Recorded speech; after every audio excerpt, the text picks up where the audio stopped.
Hello and welcome back. Today, we're taking a closer look at Bajaj Housing Finance Limited, or BHFL. They recently released their investor presentation covering the fourth quarter and full financial year 2025. It's true. BHFL is a significant player in the housing finance space, a subsidiary of the well-known Bajaj Finance and part of the larger Bajaj Finserv Group. They offer a whole suite of mortgage products, home loans, loans against property, lease rental discounting, and developer finance. And this report, dated April 23, 2025, covers their performance for the quarter and year ended March 31, 2025. The cover letter indicates these are based on the audited financial results, which is good to see. So let's jump right into the headline numbers. How did they fare in Q4? It looks like a pretty strong quarter overall. Let's start with assets under management, or AUM. As of March 31, 2025, their AUM stood at a substantial 1,14,684 crore rupees. That's a solid 26% growth year-over-year compared to 91,370 crore rupees in March 2024. 26% AUM growth is quite robust. How did that translate to the bottom line for the quarter? Very well actually. For Q4 FY25, profit before tax, or PBT, came in at 720 crore rupees, which is a significant 48% jump from the 488 crore rupees they reported in Q4 FY24. Profit after tax, or PAT, saw even stronger growth of 54% to 587 crore rupees compared to 381 crore rupees in Q4 FY24. Wow, profit after tax up 54% year-over-year for the quarter. That's impressive. What about the full year picture? The full year FY25 numbers follow a similar positive trend, though the growth percentages are slightly more moderate compared to the strong Q4 finish. Full year PBT was 2,770 crore rupees, up 28% year-over-year. Full year PAT was 2,163 crore rupees, up 25% year-over-year. Okay, so strong growth across the board. Did we see a similar trend in their income figures for Q4? Yes. Net interest income, or NII, for Q4 FY25 increased by 31% year-over-year to 823 crore rupees. Their net total income, or NTI, which includes fees and other income, grew even faster at 34% year-over-year, reaching 958 crore rupees for the quarter. And how does that look on a per-share basis for investors? What was the EPS for Q4? For Q4 FY25, the basic earnings per share, or EPS, was 0.70 rupees, up from 0.57 rupees in Q4 FY24. For the full year FY25, basic EPS stood at 2.67 rupees compared to 2.58 rupees in FY24. Interesting. The full year EPS growth seems much lower than the PAT growth. Any reason for that? That's likely due to the significant equity dilution from the capital raises during the year, the rights issue in April 2024, and the initial public offering, or IPO, in September 2024. More shares outstanding mean the profit is spread thinner on a per-share basis. We see this reflected in the return on equity, or ROE, as well. For Q4 FY25, annualized ROE was 12.1%, actually down from 12.7% in Q4 FY24, again primarily due to the larger equity base post-capital infusion.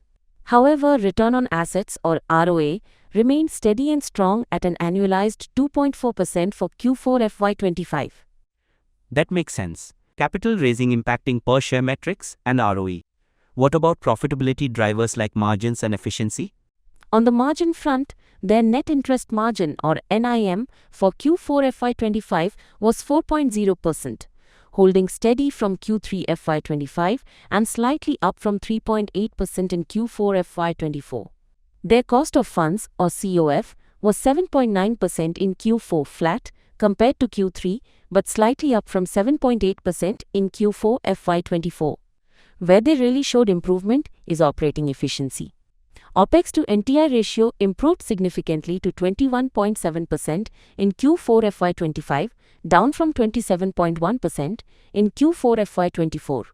For the full year, it was 20.8% versus 24.0% in FY24. Lower OPEX to NTI is a positive sign of efficiency gains. Were there any one-off items affecting the P&L this quarter? Yes, there was one notable item. The financial statements mention a tax adjustment of earlier years on page 6. It seems the company re-evaluated its tax position and reversed 24.44 crore rupees in tax expense from previous years and also reduced the current FY25 tax provisions by 9.78 crore rupees. This resulted in a total tax reduction of 34.22 crore rupees in Q4 FY25, which definitely boosted the PAT for the quarter. Good catch. That explains some of the particularly strong Q4 PAT growth. How does the balance sheet look after the IPO and rights issue? The balance sheet reflects the capital infusion significantly. As of March 31, 2025, their net worth stood at 19,932 crore rupees, a substantial increase driven by the 5,560 crore rupees infused through the rights issue and IPO during FY25. Total assets reached 1,02,809 crore rupees, up from 81,827 crore rupees in March 2024. Consequently, their capital adequacy ratio, or CRAR, is very strong at 28.24%, well above the regulatory 15% requirement. Leverage has also come down, standing at 5.2 times as of March 2025, compared to 6.7 times a year ago. Very comfortable capital position then. Any insights from their cash flow statement? The detailed cash flow statement is provided in the financials, page 8. For the full year FY25, cash flow from operations before working capital changes was strong. However, after accounting for the significant increase in loans disbursed working capital changes, the net cash used in operating activities was substantial at 17,075 crore rupees. Investing activities used about 798 crore rupees, mainly for purchasing investments. Financing activities were the primary source of cash, bringing in nearly 17,870 crore rupees, largely driven by the equity infusion of 5,560 crore rupees from the IPO and rights issue, alongside net proceeds from borrowings. Overall, there was a slight decrease in cash and cash equivalents for the year. Okay, let's pivot to their core business segments. How is the AUM mix evolving, and how did each segment perform? The AUM mix is quite diversified and has remained relatively stable over the past year. As of March 25, home loans constitute the largest chunk at 56.2% of AUM, totaling 64,447 crore rupees. Loan against property, or LAP, is at 10.7%, lease rental discounting, or LRD, at 19.1%, and developer finance at 12.5%. And the performance within those segments? For home loans, the average ticket size at origination is 45.5 lakhs, with 85% being salaried customers and a high 76.7% having a CIBIL score above 750. Asset quality here is strong, with gross NPA at 0.34%. In LAP, the average ticket size is higher at 67.9 lakhs, with 76% being self-employed. 72% of the LAP book is secured against self-occupied residential property, or SORP. Gross NPA in LAP stood at 0.65%. How about LRD and developer finance? LRD has a very large average ticket size of 99 crore rupees, focusing on stabilized commercial assets with 292 active customers. Asset quality appears pristine here, based on the provisioning data showing negligible NPAs. Developer finance has an average ticket size of 48 crore rupees spread across nearly 800 projects and 519 active developers. This segment also shows excellent asset quality with gross NPA at just 0.05%. So asset quality looks well managed across the board. What are the overall NPA figures? Overall, gross NPA stood at 0.29% as of March 25, slightly up from 0.27% in March 24, but stable sequentially. Net NPA was 0.11%, also stable sequentially and marginally up from 0.10% year-over-year. The Stage 3 provision coverage ratio, or PCR, was strong at 60.25%.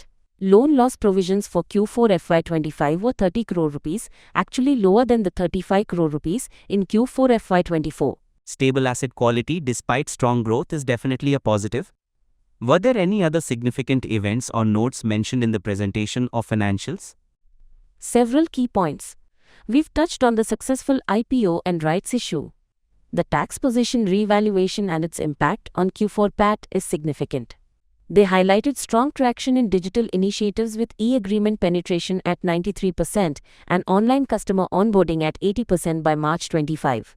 They also launched a new strategic business unit, or SBU, focused on near-prime and affordable housing segments, indicating a push into new customer bases. The financials also detail loans transferred via assignment during the year, amounting to over 3,360 crore rupees, primarily with a 1% or 10% minimum retention requirement, MRR. What about the auditor's report? Any qualifications or concerns raised there?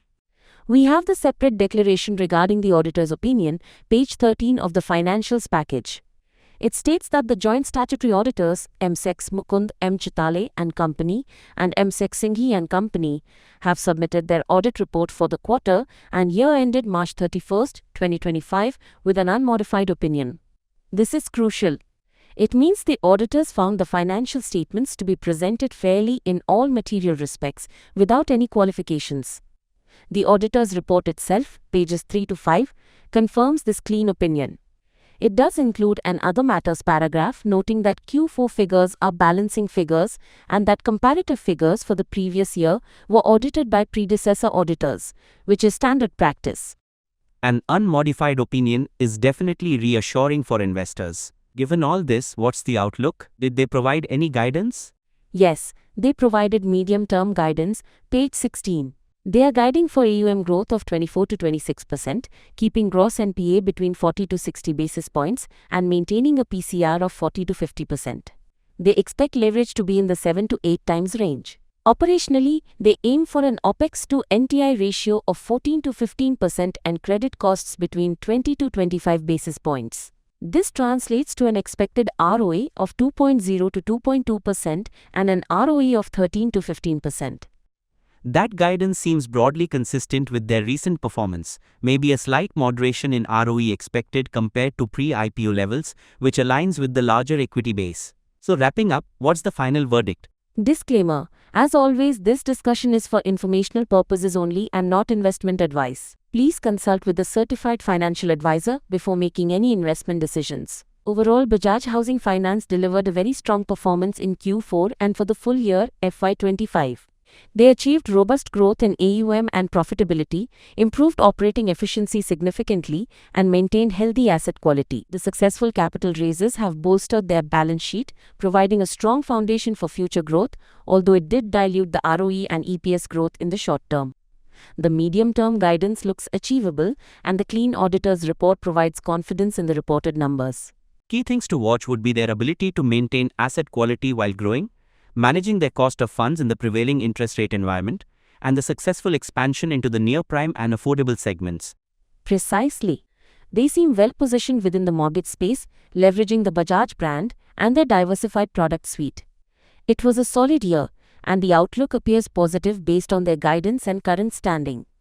Great analysis. That's all the time we have for today on Bajaj Housing Finance. Thanks for tuning in. If you enjoyed this deep dive, don't forget to like, subscribe, and hit the notification bell so you don't miss our next episode.